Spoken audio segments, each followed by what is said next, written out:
2.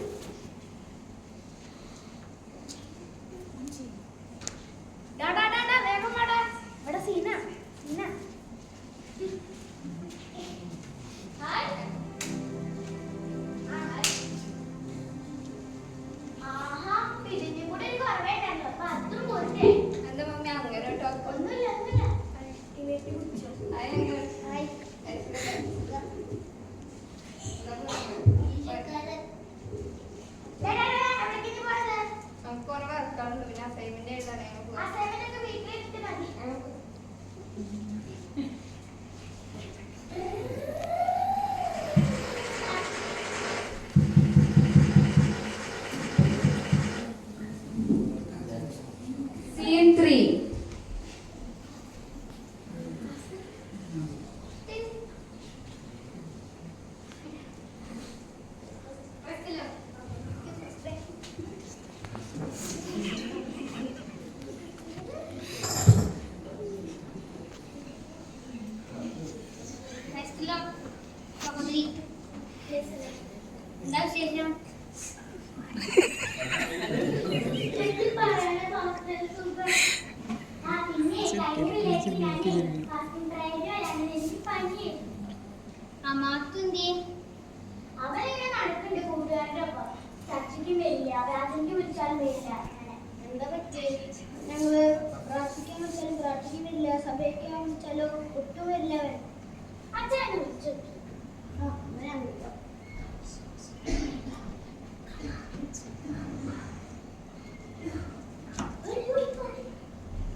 സമയം തക്കത്തിൽ ഉപയോഗിക്കണം, പ്രാർത്ഥിക്കണം. ശരി,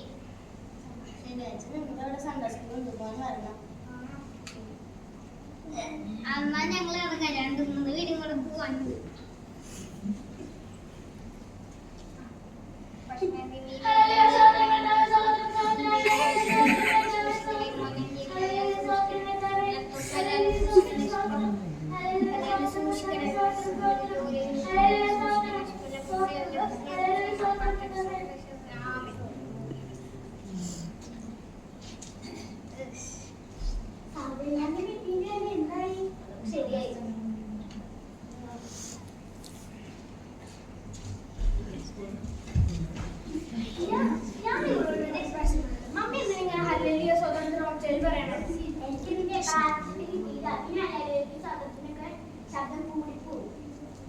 അല്ല, നിങ്ങളൊന്ന് പാസിലൊന്ന് കാര്യം എന്നോട് പറയാൻ മുങ്ങി പോവാനല്ലേ?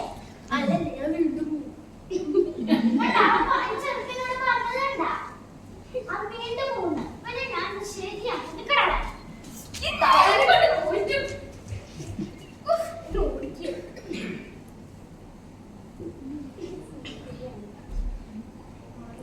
Scene 4.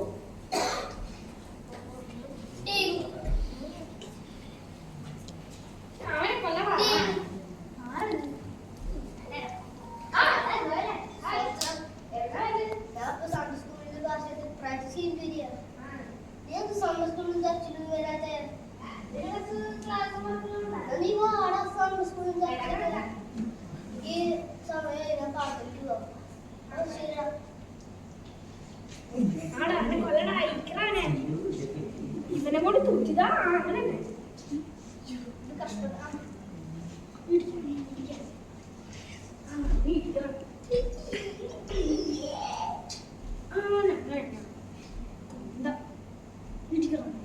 കൊല്ലടാ കൊല്ലടാ കൊല്ലടാ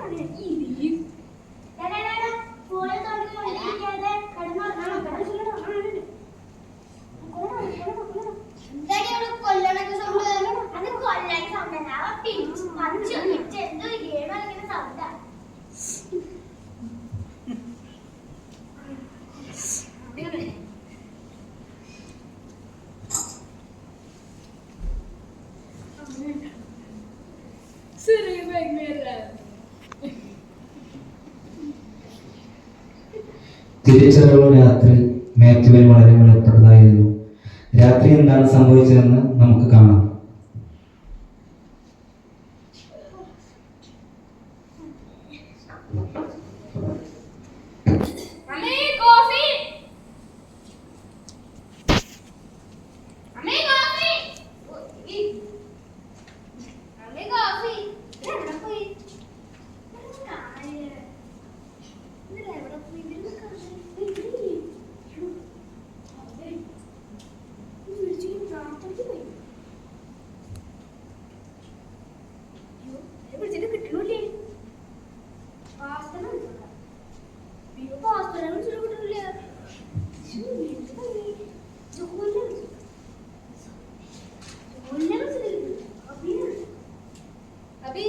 ഹലോ എടാ ഇവിടെ അപ്പേരെന്തെങ്കിലും കാണാനാ?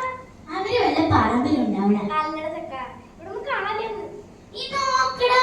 അല്ലടാ ഞാൻ പാസ്റ്ററിനെ ജോലിയൊക്കെ വിളിച്ചു നോക്കി, അവരൊന്നും എടുക്കണില്ല. ചോദിക്ക് നോക്കി നോക്കടാ. ഞാൻ ശരിക്കും നോക്കി, പിന്നെ വിളിക്കാം. അയ്യോ, ഈ കർത്താവല്ലോടാ. ഇല്ലടാ. പിന്നെ അയ്യോ ദൈവമേ, ഈ കർത്താവ് വന്നു. അയ്യോ അയ്യോ അയ്യോ ദൈവമേ, കർത്താവ് വന്ന് എന്നെ കൊണ്ടുപോയില്ലല്ലോ. അയ്യോ ദൈവമേ, ഇനി എന്നെ കൊണ്ടുപോവോ? അയ്യോ ഇല്ലല്ലോ. അയ്യോ കർത്താവ് വന്നല്ലോ. അയ്യോ എന്നെ കൊണ്ടുപോലേ. അയ്യോ കർത്താവ് വന്ന് എന്നെ കൊണ്ടുപോലേ ഇനി. അയ്യോ അയ്യോ ഞാൻ എന്ത് ചെയ്യാ? അയ്യോ ഈ ചെറുപ്പം രാവിലെ മുതൽ മൊബൈൽ കണ്ടുകൊണ്ടിരിക്കുക. അയ്യോ എന്ത് പറ്റി? നീ എന്തിനാ കരയണേ? തല മൊത്തം വേർതിരിക്കുന്നുണ്ടല്ലോടാ. രാവിലെ തന്നെ തുടങ്ങിയ അപ്പ മമ്മി, ഞാൻ നല്ലൊരു സ്വപ്നം കണ്ടു. അതെന്താ അറിയാ? കർത്താവ് വന്നു, നിങ്ങളെല്ലാരും പോയി, ഞാൻ മാത്രം കിടക്കും. ഒരു സ്വപ്നത്തിലല്ലേ ബോധ്യം വന്നത്? ആ ശരിയാ, എന്നോട് ക്ഷമിക്കുക പപ്പ മമ്മി. ഇപ്പോഴെങ്കിലും പോണെന്ന് മനസ്സിലായല്ലോ. ആ ശരിയാ, ഞാനിനി പ്രാർത്ഥനയ്ക്കും സ്കൂളിലും എല്ലാത്തിനും വന്നോളാം. ഞാൻ നല്ല കുട്ടിയായിക്കോളാം.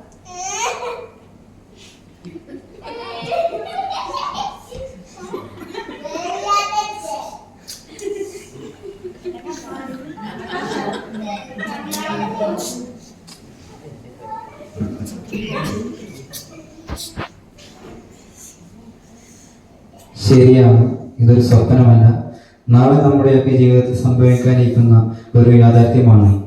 മാത്യുവിനെ പോലുള്ള വ്യക്തികളെയോ ഇത്തരത്തിലുള്ള കുടുംബങ്ങളെയോ നിങ്ങൾ ജീവിതത്തിൽ പല കുറി കണ്ടിട്ടുണ്ടാകും. വചനത്തിന്റെ ചില സത്യങ്ങൾ നർമ്മത്തിൽ ചാലിച്ച് ഞങ്ങൾ നിങ്ങളുടെ മുമ്പിൽ അവതരിപ്പിച്ചു. എന്നാൽ ഒന്ന് ഓർക്കുക, ഇവ ചിരിച്ചും തള്ളാനുള്ളവയല്ല. വചനം നമ്മെ പ്രായം ഓർപ്പിക്കുന്നു. ഓരോരുത്തരും അവനവന്റെ പ്രവൃത്തിക്ക് തക്കവണ്ണം കൊടുക്കാൻ പ്രതിഫലം എന്റെ പക്കലുണ്ട് എന്ന് രക്ഷിതായ ദൈവം നമ്മോട് പറയുന്നു. രക്ഷയും പുനരുദ്ധാനവും ദൈവരാജ്യത്തിലേക്കുള്ള പ്രവേശനവും വ്യക്തിപരമാണ് എന്ന് വചനം നമ്മെ വ്യക്തമായി ഓർമ്മിപ്പിക്കുന്നു. ഈ കാലയളവിൽ നാഥന്റെ കാതുകളിൽ കേൾക്കാൻ സമയമായി എന്ന ലോക സംഭവങ്ങൾ നമ്മെ ഓർമ്മിപ്പിക്കുമ്പോൾ ഈ വരവിൽ നമ്മെ കാണാം, അതിനായി ഒരു കാത്തിരിക്കാം എന്ന് പറഞ്ഞുകൊണ്ട് ആഹ്വാനത്തോടെ ഞങ്ങൾ അവസാനിപ്പിക്കുന്നു. നന്ദി.